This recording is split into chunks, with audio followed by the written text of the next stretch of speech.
Bonjour et bienvenue à l'émission Chrétien comme Christ.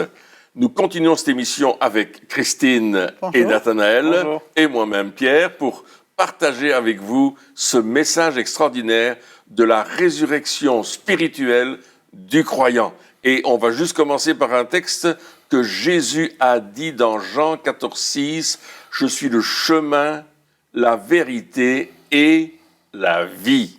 À toi, Christine. Tout à fait. Et il n'a pas dit que cela. Il a dit aussi « Je suis la vie et je suis venu afin que mes brebis aient la vie et qu'elle l'ait en abondance. » Jésus veut partager sa vie avec nous.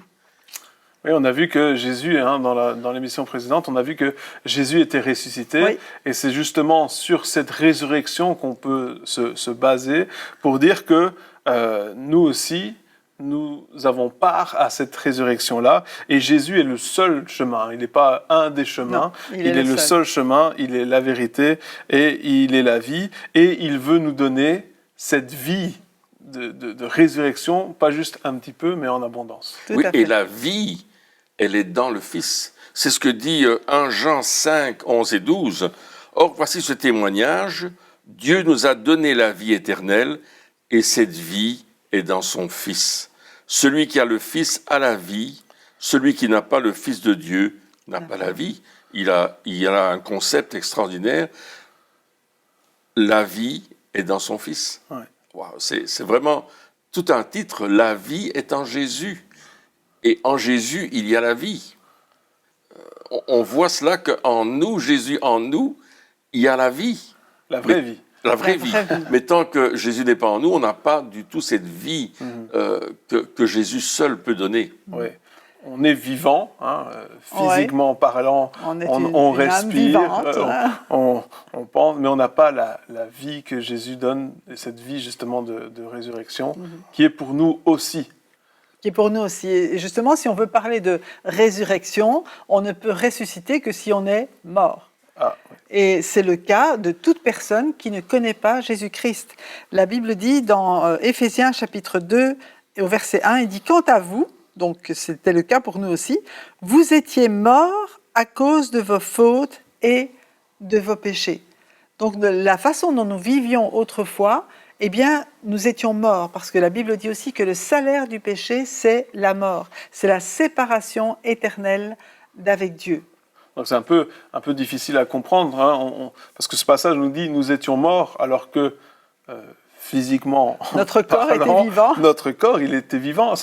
De quelle mort est-ce qu'on parle exactement? On parle de cette séparation d'avec Dieu, c'est-à-dire que notre corps, il est là, il fonctionne, notre âme est là, notre personnalité, notre manière de penser est là, mais notre esprit, c'est-à-dire ce qui est en relation avec Dieu, est complètement déconnecté.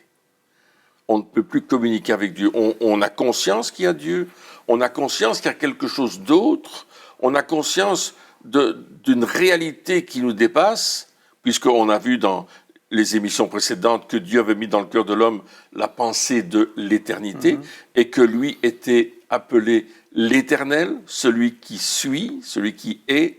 Il n'y a pas de commencement ni de fin.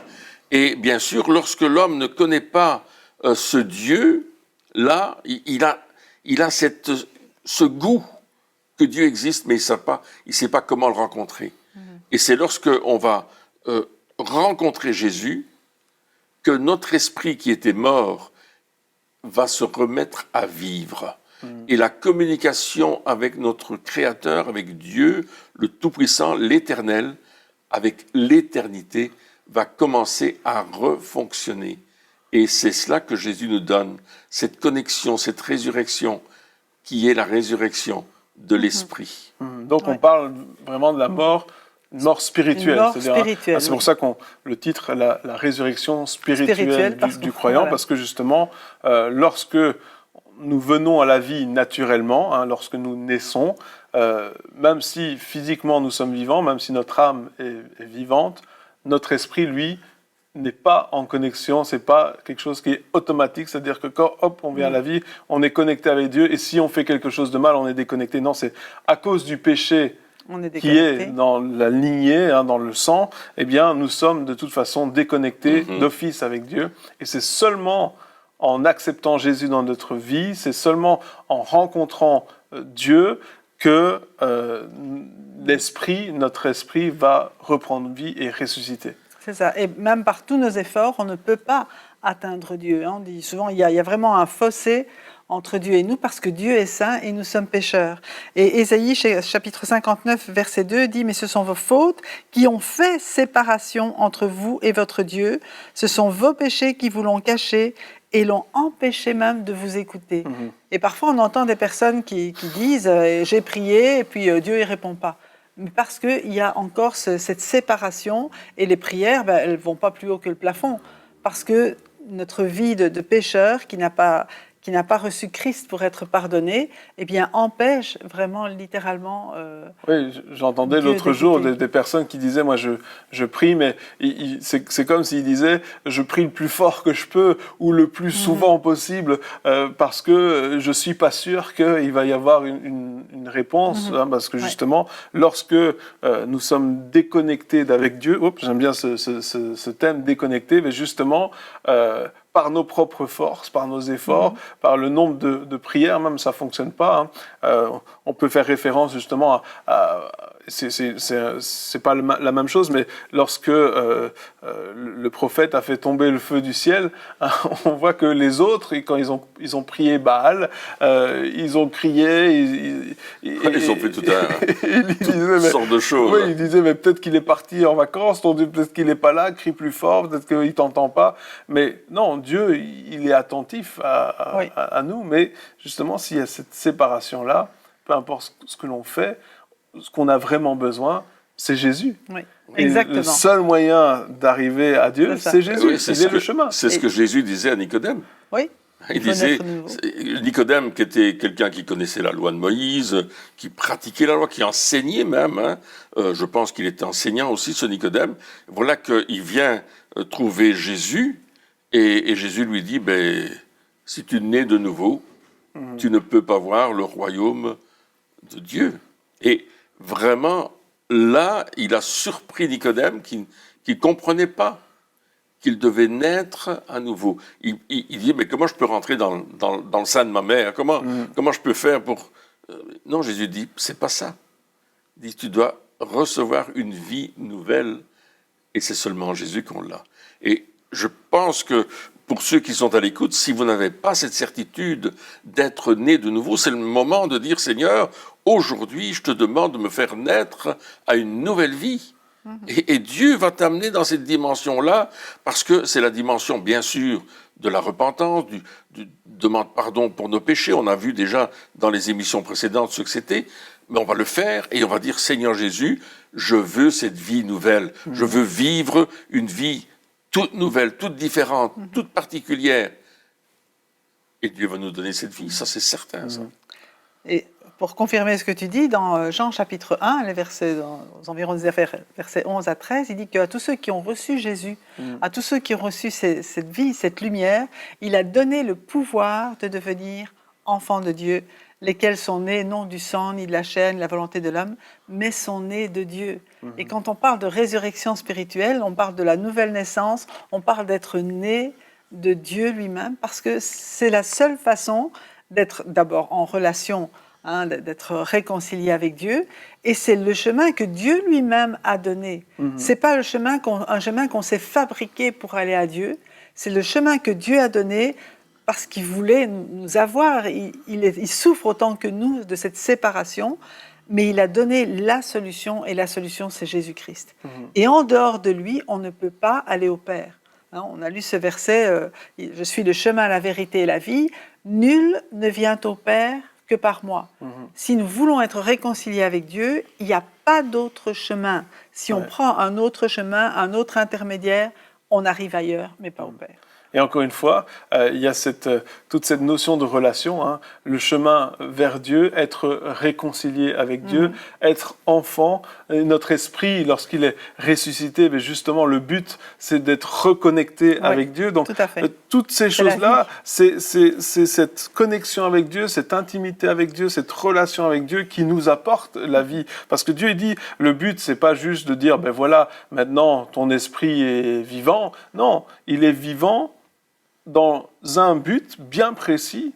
Et ce but, c'est d'avoir cette relation. Ce but, c'est de dire « je suis enfant de Dieu ». Et enfant de Dieu, ça ne veut pas simplement dire oui, Dieu est mon père et il a des milliers d'enfants, il ne me connaît pas, enfin des milliards d'enfants, voilà, je suis juste un des enfants quelque part. Non, enfant de Dieu, ça veut dire qu'il veut vraiment cette relation de père parfait avec nous, ses enfants. Et donc, il y a aussi toute cette notion-là de proximité aussi avec Dieu.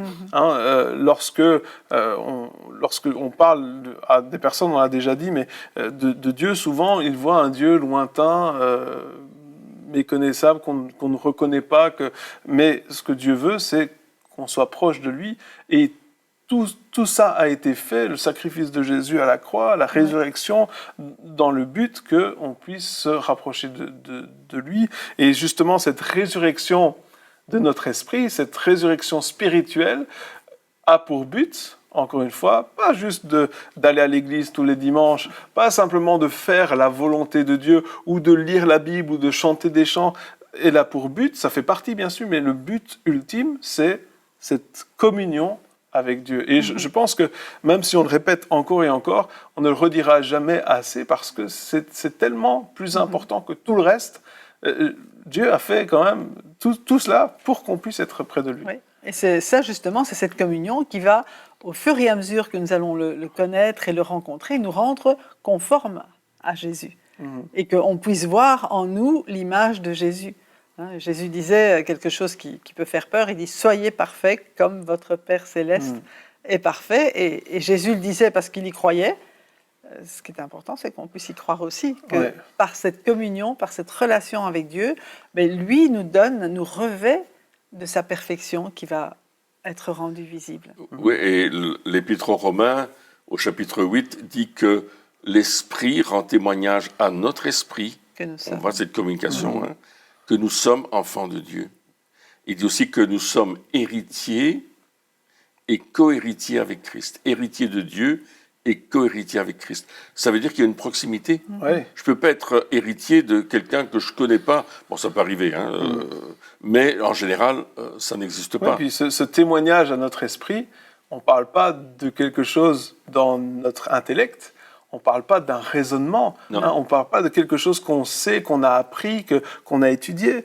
Ça va bien plus loin que ça. C'est rend témoignage à notre esprit. Il n'est pas dit à notre cerveau ou à notre intellect. Et ce que Dieu veut avec nous, c'est une relation qui dépasse justement juste le réfléchi, l'intellectuel, le fait d'essayer de comprendre. Non, il dit, c'est avec ton esprit que je veux communiquer.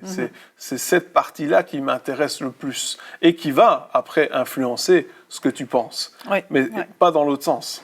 Il y a une belle communication que Dieu veut nous donner, et c'est ça, rester branché sur l'Esprit de Dieu, rester en communion, écouter la voix du Saint-Esprit et être dirigé par l'Esprit de Dieu. Voilà ce qu'un enfant de Dieu va faire. Donc cette résurrection que nous vivons lorsque nous recevons Christ est une résurrection qui transforme complètement notre façon de vivre et qui nous prépare pour le futur et pour l'éternité.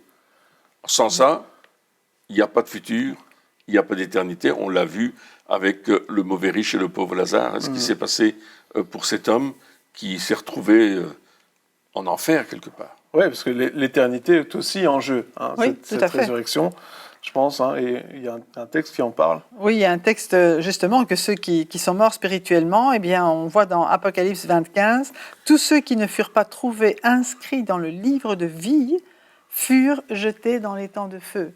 Donc tous ceux qui n'ont pas reçu la vie de Jésus en eux furent jetés dans les temps de feu. Donc ils sont ressuscités avec leur corps et jetés avec leur corps dans les temps de feu. C'est terrible. C'est terrible. C'est quelque chose d'affreux et on ne se rend pas compte. J'entends souvent des expressions qui disent « je vais aller en enfer » et les gens ne réalisent pas ce que c'est. Ils disent ça comme si je vais aller manger une frite, quoi. Mais c'est une souffrance qui est, atroce, indescriptible et qui, surtout, qui n'a pas de fin. C'est-à-dire qu'aujourd'hui, lorsque quelqu'un souffre énormément, il y a des médicaments, des calmants, des choses qui sont là pour justement pallier à cette douleur, parce que la douleur est quelque chose que nous ne supportons pas. C'est vrai. Et ici, on parle d'une douleur qui non seulement n'a pas de fin, mais qui ne peut pas être calmée. Donc c'est atroce. Parce qu'il n'y a pas de mort après ça, je veux dire. Donc l'enfer, c'est absolument terrible. Et puis, donc, il faut être conscient de ça. Il faut être conscient de, oui, la réalité du paradis, la réalité du fait d'être avec Dieu. Mais contrairement à ce que la chanson peut dire, on n'ira pas tous au paradis. Non. Et c'est pas le fait de faire des bonnes choses qui va faire, c'est pas le fait de faire des bonnes œuvres qui va faire qu'on va aller au paradis et pas en enfer. Et il n'y aura pas une balance entre ce qu'on a fait de bien et pas de bien. Non, c'est est-ce qu'on a Jésus ou pas. C'est ça. Si on a Jésus, on va être près de lui. Si on a cette communion avec lui, on ira près de lui. Si pas, on ira en enfer. Et c'est la réalité, c'est la vérité. L'enfer, c'est l'éternité sans la présence de Dieu. Oui. Et ça nous démontre que cette éternité sans la présence de Dieu, c'est quelque chose de terrible, d'horrible, inexplicable.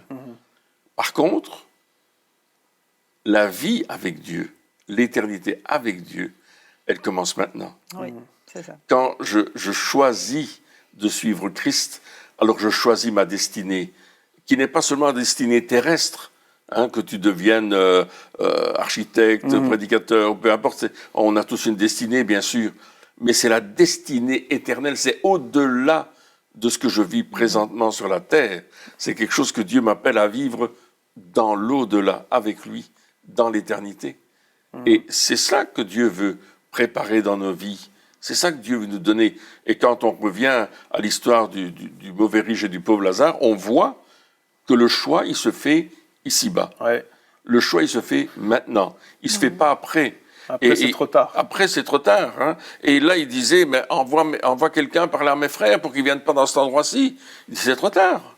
T'as la parole de Dieu, t'as tous les enseignements, tu sais. En plus, il vivait en Israël, donc il avait vraiment tous les enseignements possibles, les rabbins et tout ça, pour qu'ils lui parlent de ça. Et il n'a pas écouté.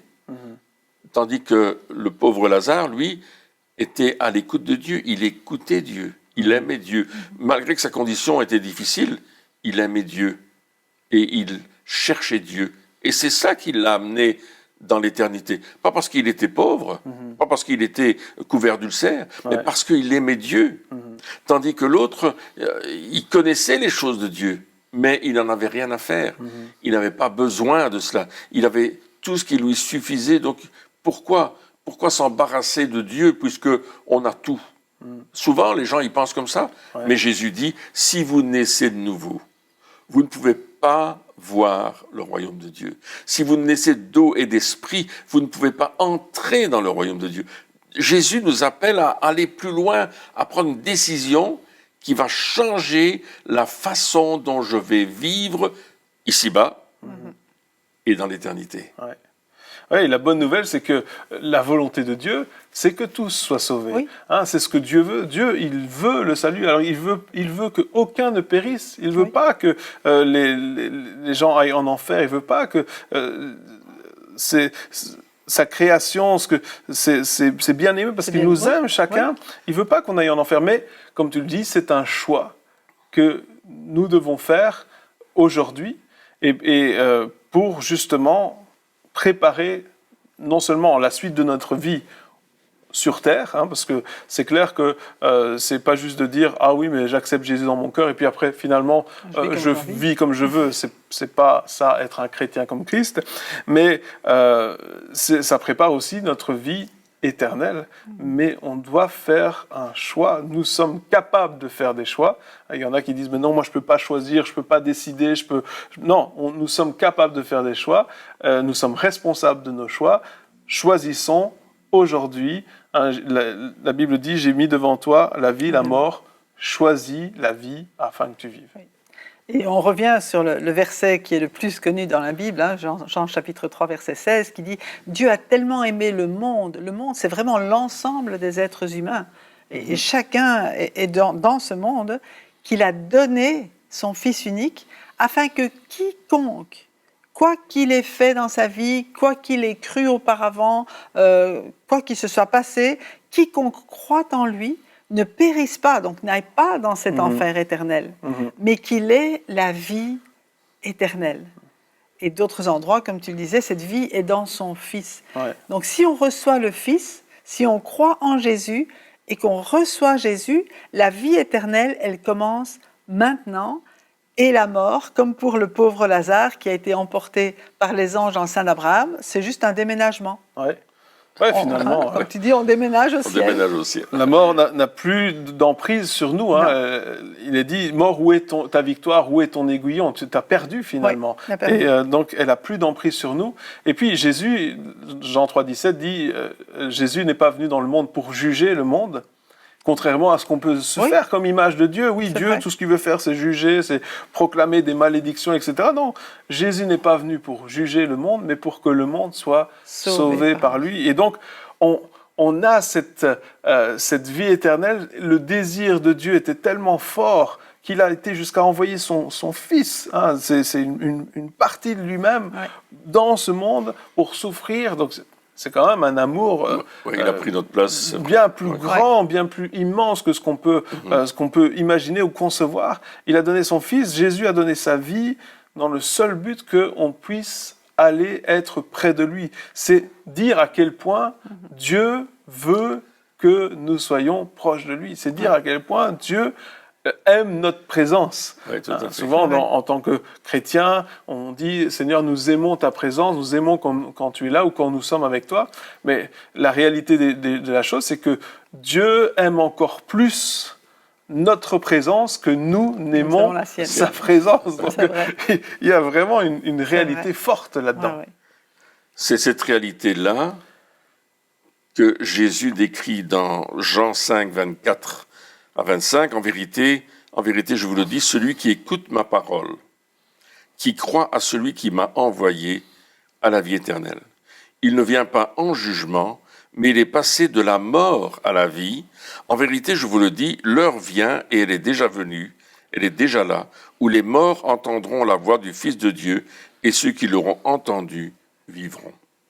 Donc cette prédication, la parole de Dieu, nous révèle Christ. Mais en plus, elle nous révèle l'amour de Dieu. Dieu n'est pas venu pour nous emmener en enfer, il est venu pour nous donner la vie.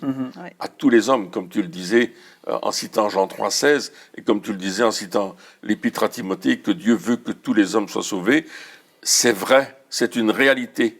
Mais on a besoin de croire la parole de Dieu. Pas croire des fables ou des histoires, mais croire ce que Dieu dit dans sa parole. Parce qu'il arrivera un moment où certainement on va dire toutes sortes de choses, mais qui ne seront pas ce que la parole dit. Tandis qu'ici, la parole dit que celui qui croit à celui qui m'a envoyé a la vie éternelle. Il y a cette nouvelle vie qui est en nous et qui nous rend capables, et là on rejoint ce que tu disais, d'entendre la voix du Fils de Dieu. C'est-à-dire qu'il y a cette communion, cette conversation, il y a cette relation qui se passe entre nous. Et la voix du Fils de Dieu n'est pas une voix pour nous accuser, hein, parce que la Bible dit « Mes brebis connaissent ma voix et elles me suivent ». C'est une voix qui rassure, c'est une voix qui va faire qu'on va le suivre, lui, parce qu'il nous conduit toujours dans des verts pâturages. Comme dit le psaume 23, il nous conduit dans des verts pâturages. C'est extraordinaire et justement, pour recevoir cette vie, la première chose à faire, c'est de reconnaître qu'on est pécheur. Pour vivre, il faut reconnaître, pour ressusciter, il faut reconnaître, comme tu disais, qu'on est mort. Qu'on est mort. Et donc, on reconnaît qu'on est pécheur, on demande pardon pour nos péchés. Hein. La Bible dit que lorsqu'on demande pardon, Dieu est fidèle et juste pour nous pardonner. Donc ça veut dire qu'on reconnaît qu'on a mal fait, mais en plus de ça, on est désolé d'avoir mal fait. Parce que des fois, il y a des personnes qui disent « j'ai mal fait et j'en suis fier ». Mais ici, je reconnais, je demande pardon, j'abandonne aussi cette attitude qui me menait justement de plus en plus loin dans la mort, qui confortait cette position de mort. Et puis, effectivement, on accepte Jésus dans notre cœur comme le seul sauveur. Tu disais, c'est pas des fables, c'est pas d'autres théories, c'est pas d'autres théologies, c'est juste de dire Jésus est le seul chemin, il est la vérité, il est la vie, et c'est lui que je veux reconnaître dans ma vie comme mon sauveur et mon Seigneur. Et puis on réalise finalement que, comme on l'a dit, nous sommes enfants de Dieu. Je suis passé des ténèbres à la lumière, je suis passé de la mort à la vie, je suis passé d'orphelin à adopté, à fils de Dieu, et je peux dire Abba, Père, je peux reconnaître Dieu comme mon Père, et là finalement je reconnais que j'ai accès à la vie éternelle, et bien sûr le fait de savoir cela me pousse à avoir une relation avec Dieu, à avoir justement cette communion avec lui et d'entretenir cette communion avec Dieu. Parce que finalement, le salut, la résurrection n'est que le début d'une nouvelle vie. Lorsque un enfant naît, on ne lui dit pas « Ok, maintenant, c'est tout. Ça y est, tu es né, terminé, c'est ce qu'il fallait. » Non, il va naître, il va grandir, il va apprendre des choses, il va apprendre à marcher, il va apprendre à parler, ce n'est finalement que le début. Et ça aussi, je pense que c'est tellement important de le dire, parce que souvent on se dit j'ai accepté Jésus dans mon cœur, je suis sauvé, je vais au paradis, tada, c'est fini. Je suis le chrétien du dimanche, je viens réchauffer la chaise à l'église le dimanche matin, et c'est bon. Alors que finalement... Quand il vient le dimanche matin. Il vient le dimanche matin. Et c'est bon, mais alors que c'est pas ça du tout.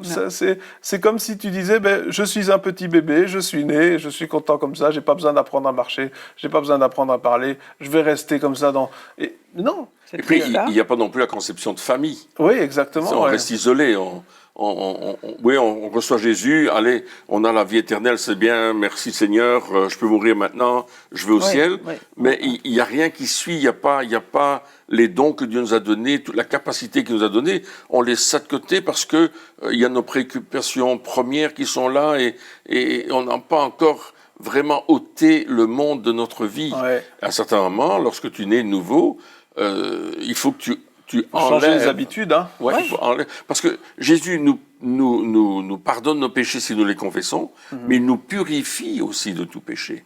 Et la purification, c'est quand même un nettoyage, n'est-ce pas? On va frotter les choses qui sont pas justes, on va éliminer les choses qui sont mauvaises, qui sont pourries, qui sont détruites dans notre vie, qui ont provoqué cette pourriture.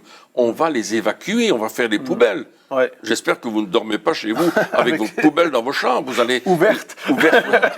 Vous allez les évacuer. Vous n'allez pas les garder. Vous les collectionnez pas. De la même façon, quelqu'un qui naît nouveau va commencer à nettoyer sa vie, à la mettre en ordre et à faire que tout va démontrer en lui qu'il est une nouvelle créature. Parce que la vie avec Jésus, grandir et marcher avec lui, c'est quelque chose de tellement plus passionnant que juste accepter Jésus et puis c'est tout. Non, c'est tellement mieux de marcher avec Jésus et pour ça, il faut être ressuscité spirituellement. Eh bien, chers amis, merci de nous avoir suivis encore pour cette émission et puis on se retrouve très bientôt pour la suite. Au revoir.